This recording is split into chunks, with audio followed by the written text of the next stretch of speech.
Hello people, this is my Nuwave gold induction cooker. Now I've got a bit of rice cooking here. It's actually black wild rice. As you can see, it's boiling like crazy with a lid on it.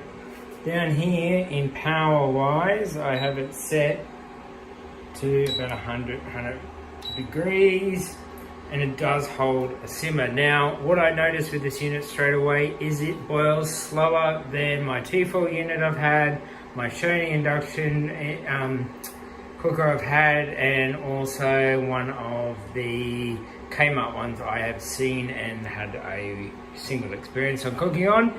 It is only 2000 watts, so it is 400 watts short of the power of the more powerful units.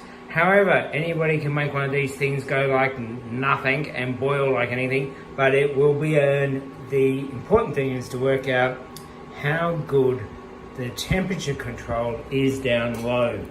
And I would have to say, you can see it's boiling pretty vigorously after it's been with the lid on. Now if I come down here, you have 5-degree temperature differences. Now I've seen this sort of as a gimmick on other units before, and it doesn't do much. Now listen to this.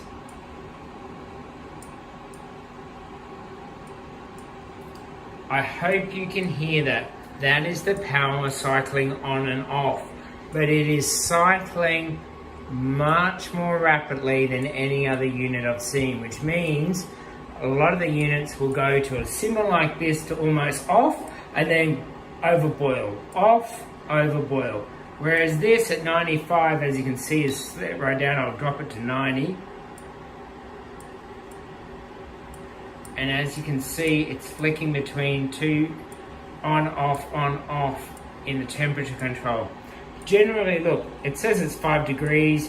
The buttons, you can take all, you can just press, but they only, you got to keep pressing, can't press and hold. If you want to get there quickly, this is kind of the jumping in large lots from low, medium, right? Medium, high, high. This will bring it straight up. If this is one of my older units and I hit high, it would have just erupted into a volcano straight away because it's got a bit more grunt. 2000 watts is a limitation if you want to boil really quickly. But if you want to actually cook on it, right, what makes these units more important is not its maximum temperature. So all my other units have all got pans way too hot to actually be useful. So this one, at least, if you set it down and you bring it back down into like 100 degrees or 105, and it will bring that temperature back down and it maintains it. It can simmer. If you want to see it on low, in which I'll turn it down on the low, and you will see at the moment that it will probably turn itself off for a while and not do much. Most of the other induction cookers at this point will either be off or go. I'll move it to medium at 80. Maybe this is like your slow cooker temperature. It will sit there, will kick in, but it's not a volcano machine, right? Even when I brought this up to 135, it's gently bringing it back up to the boil.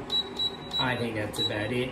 I have better temperature control down low on this than on my other units I've used, right? That's just the reality. As far as settings and those type of things, look, you've got some wattage settings for RVs. I'm probably never going to use that. You do have a time setting, so I've already set this. I've got 2 minutes left to go on my wild rice here off the counter. It's a little bit backwards in regards to if you want to set the time, you have to jump between temperatures instead of just having the ability to press and hold the button and watch it click up really quickly. So a little bit backwards, but otherwise than that, quite easy to use. It's got a pause function, as you can see, instant silence, and press start again. Right, if you press clear, it clears it all out. I'm taking that off at the moment because I am done with that. What I really want to find out next is I have a frying pan here with a little bit of water in it, and I'm going to click it to start, I'm going to click it to max. And this is not really a boil water test. It was on my previous induction cookers. You'd be probably seeing bubbles soon. What I really want to see is actually how big the area gets that gets hot. Now my pan, it is induction rated. It does have a thick copper base as well. That helps distribute the heat.